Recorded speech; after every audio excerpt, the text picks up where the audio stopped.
Okay, woohoo, just like that. Hi, Shannon here from houseimprovements.com.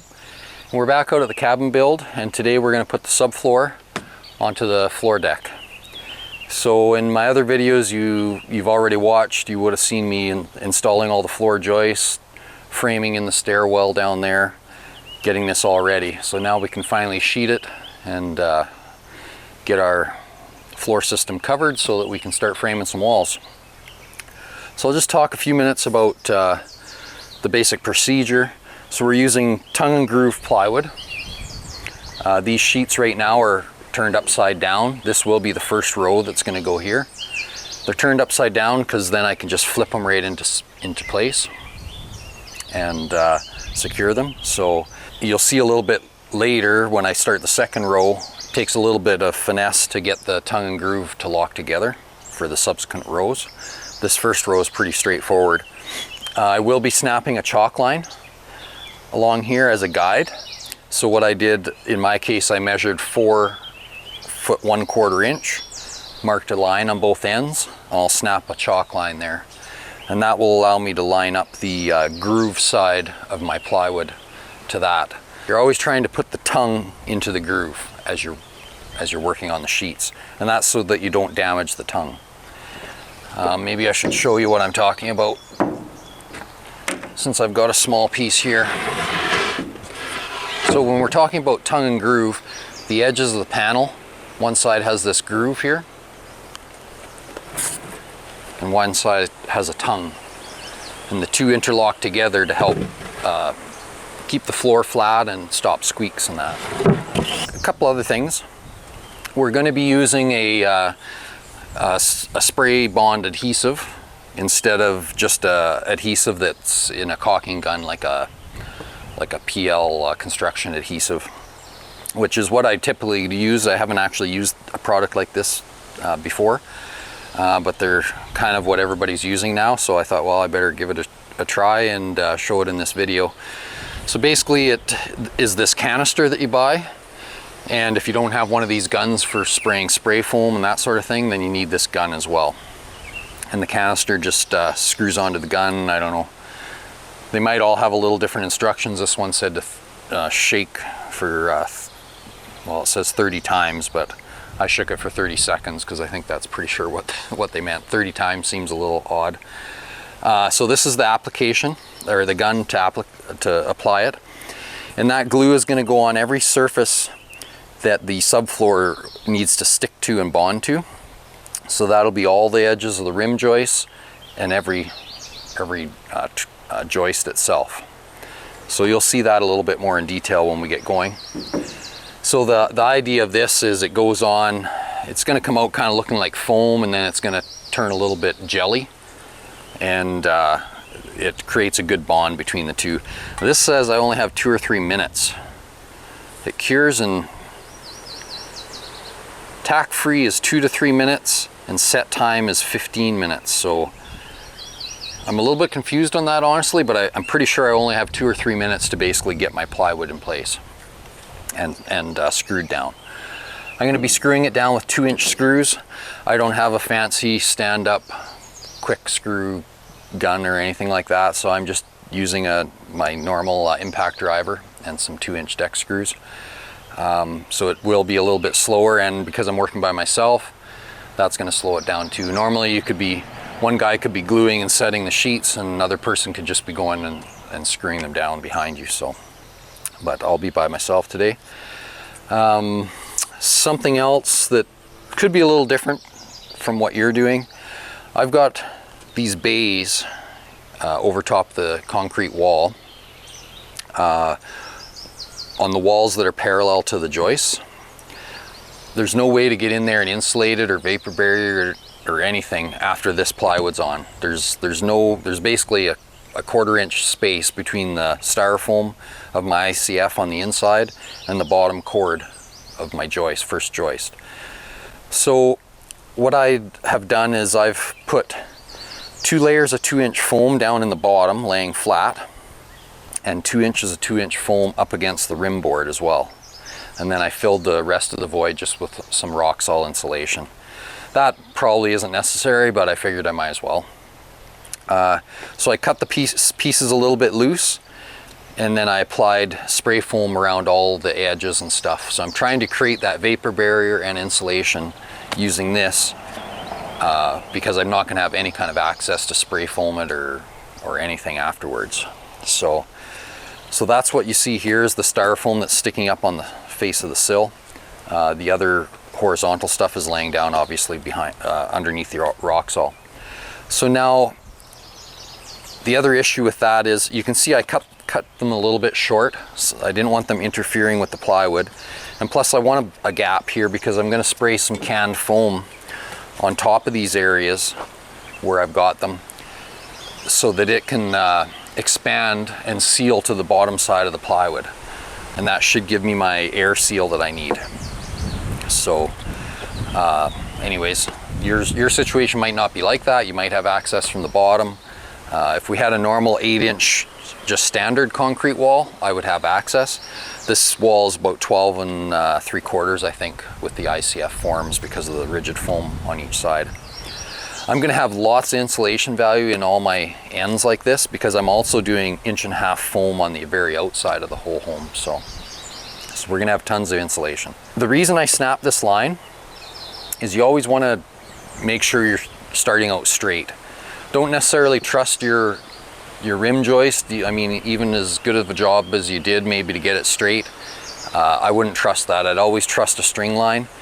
You want that first row to be straight, otherwise you're just going to have problems every row after that, and it's just going to, any little deviation is going to magnify every row you do after that. So snap a line, start your first row in line with that, and you should be good. Another thing that I like to do is my last sheets that hang off the end here, if they're hanging off 6 feet, I usually cut them to size or just a little bit bigger, because I'll go around afterwards and snap actual lines on the outside and recut everything just to straighten it up. If it's just hanging off a few inches, I'll just screw it all down and I'll just leave it there, and I'll cut it off after when I do my straight cuts. So in this case, I've got my first piece already cut, so we're good. Something else to remember, even the butt ends of your plywood, of your subfloor, should have about an 1/8 inch space. If you've got a small nail in your pouch or something that you can just kind of use as a gauge, or just eyeball it, just stick it between the sheets if you're not sure. And that just gives the sheets a little bit of room to expand and contract. If you have that room, then they can do what they need to do, and they don't buckle and end up doing this. And then that telegraphs through any flooring you have and everything. So try to leave that space. I think that's all I can really tell you. So to start out with, I'm going to do this first little corner here, and I'll glue it down and screw it and everything. Oh no, I've got to snap my line. Remember, that's the first thing to do. Okay, so I've got a mark here. I've got my chalk line hooked on a nail down at that far end. So I'll go down and wheel it off this way.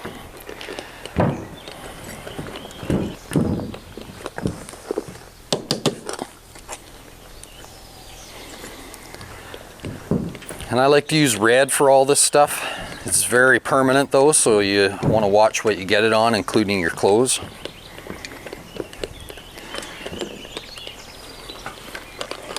You notice as I walked, I'm trying to keep it up off the wood as well until I'm ready to get completely lined up. If I just kind of nonchalantly drag that line along as I'm spooling it out, now I've got a smudge or a bunch of other lines that when I get down to that end, I can't really tell what I'm supposed to be lining it up with. So I'm keeping it up off the surface. I'm trying to lower it down as close to on my mark here as I can right from the start, so that I don't have multiple lines.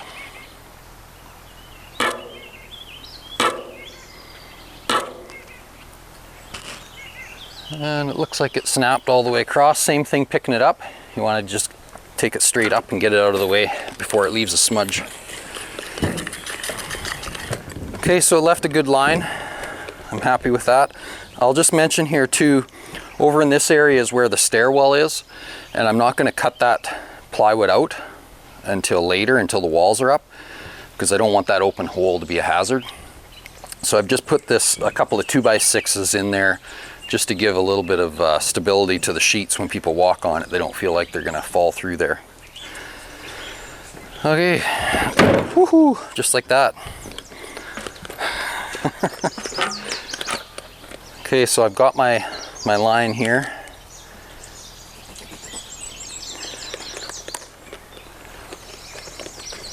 Get my drill close by.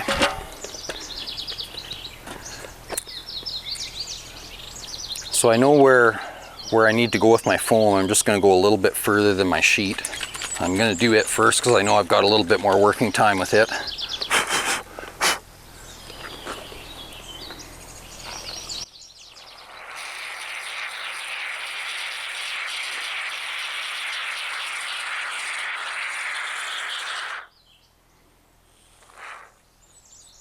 Okay, so that can kind of do its thing.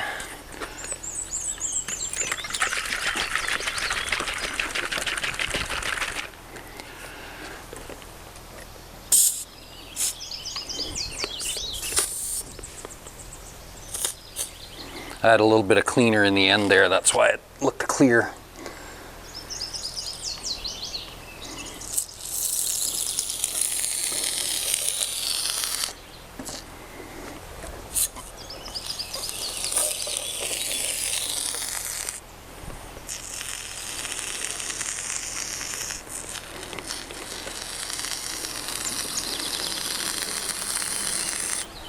Okay, so you can see how that kind of came out, and now it's kind of settling down, turning into a bit of a gel.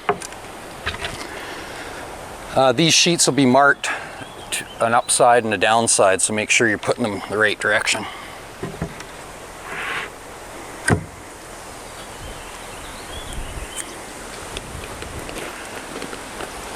Would have been a little probably better to start with a bigger piece to get a little more true start to the line, but I think we're pretty good there. Pull it back this way a bit. Remember, I cut it large just to be sure I had, you know, that I can cut a nice straight square line here after. I'm pretty happy with that. So screw wise around the edges, you want to go about every 6 or 8 inches, and out in the field, like out in the middle of the sheet, you can go every 12 inches. And keep your screws back about 1.5 inches from the edge.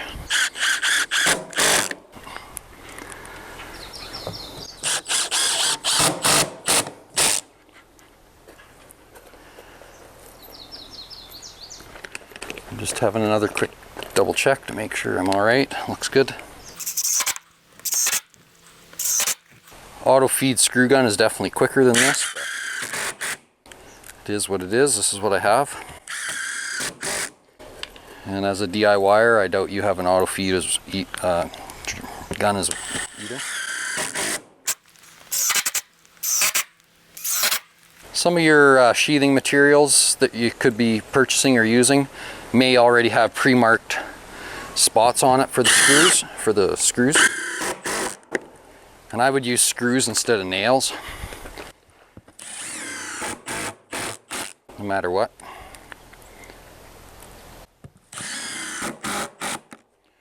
With these type of joists that I'm using, you got lots of surface area. It's not like you're trying to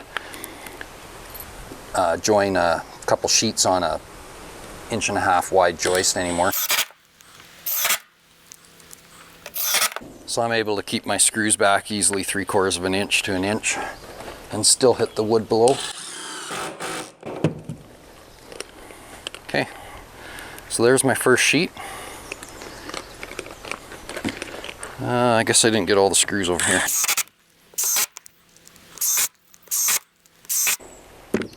Okay, so there's number 1. So on my next sheet,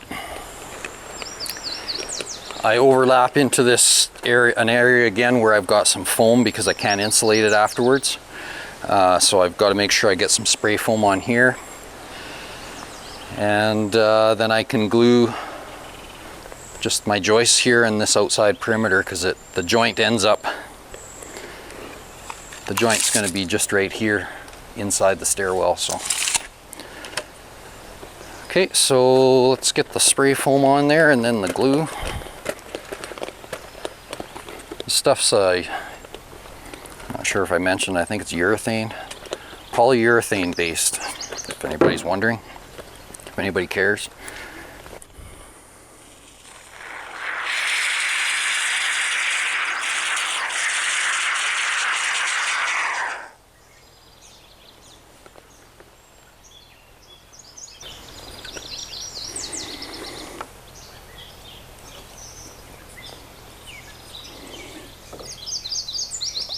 Just got to get this adjusted to where I like it.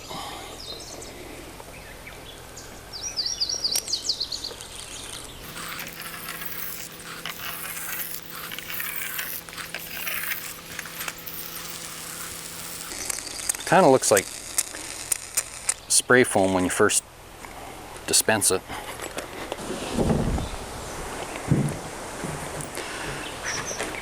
Okay, so I've got this row of sheets sitting actually upside down so that I can just flip them basically over into place.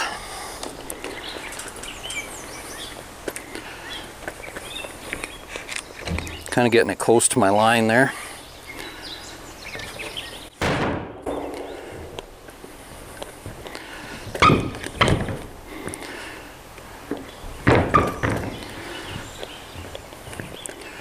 Okay, I'm just checking my chalk line right there, and I want my space in between here, remember? So I'm pretty good. So I'm looking at my chalk line, looking at my space here, and I'm happy.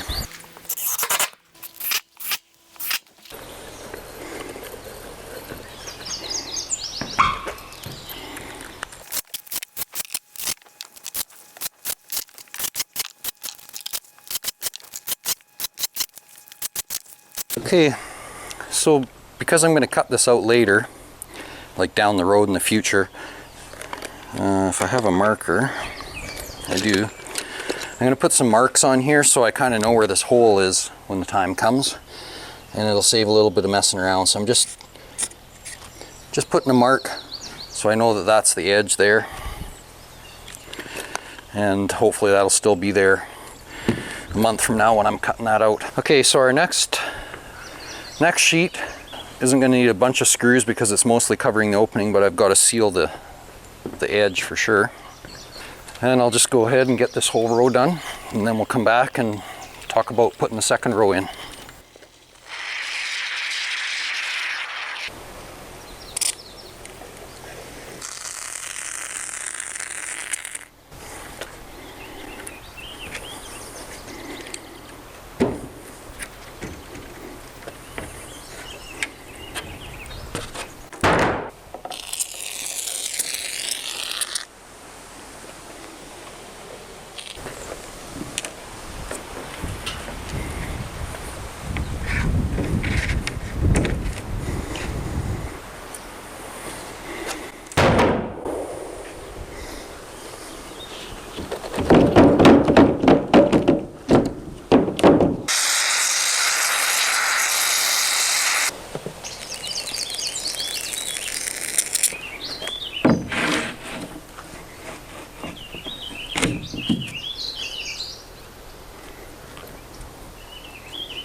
I'm going to try not to create a mess like I did last time when I set the sheet down. That foam kind of went everywhere. Oops, I've got the sheet backwards.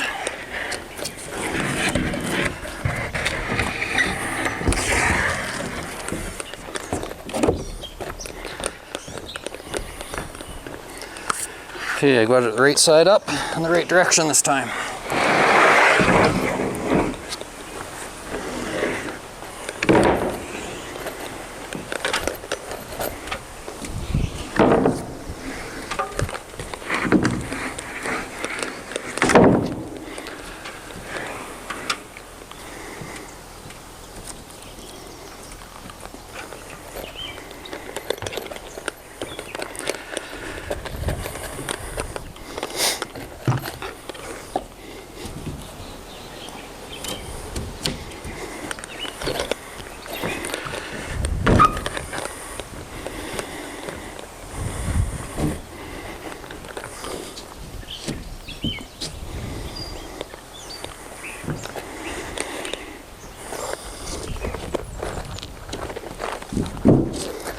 This is the hardest part of the whole deal, is getting that tongue properly into the groove. But basically, once you get yourself lined up where you kind of want to be, and hopefully the tongue started all the way along, just use a beater block.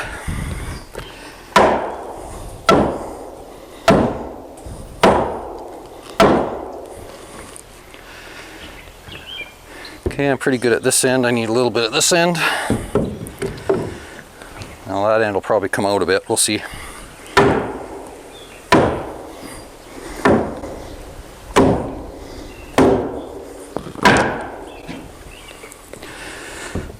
There, that's pretty good. So you just want to persuade it in there. Again, you want to leave yourself, don't beat it in there too tight. Leave yourself a gap there. You can see the gap between the sheets. It's definitely helpful if you can kind of stand on the sheet when you're screwing it. The sheet's kind of warped.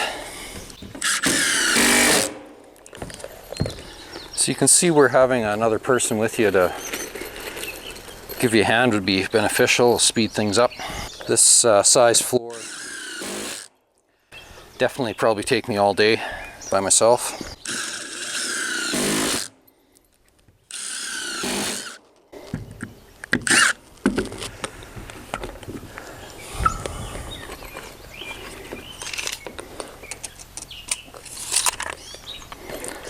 Again, just making a little note here of how far over from this joint that cut would be.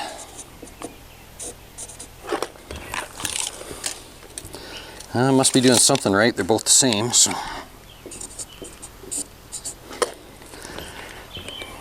Now this next one I think is going to be a pain because of this rim joist being so close, but we'll see.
Yeah, this part here is being a bit of a pain because it's in that stairwell. So it's not quite sitting how it normally would. Let's see if I can.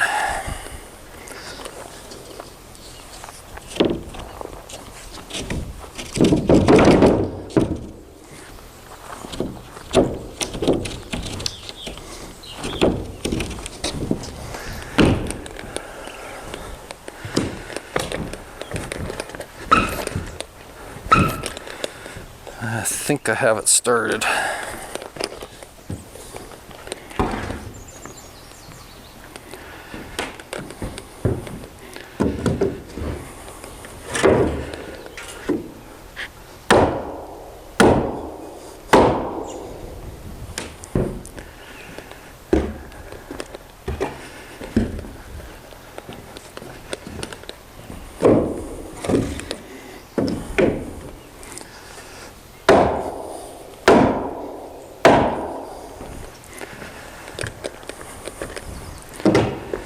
Going.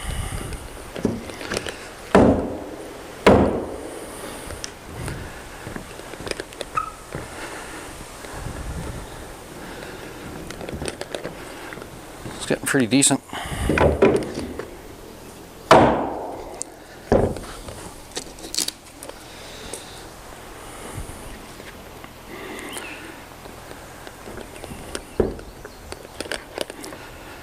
Pretty nice there now. I just need to get a little better gap between the sheets, end to end. Hopefully I can persuade it over a bit. There we go.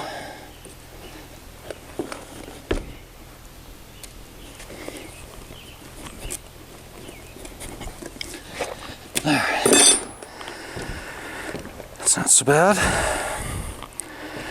We're gonna call that good. So you can see where if you don't start out straight, you're going to be fighting it all day. It's a bit of a fight as it is, or it can be. So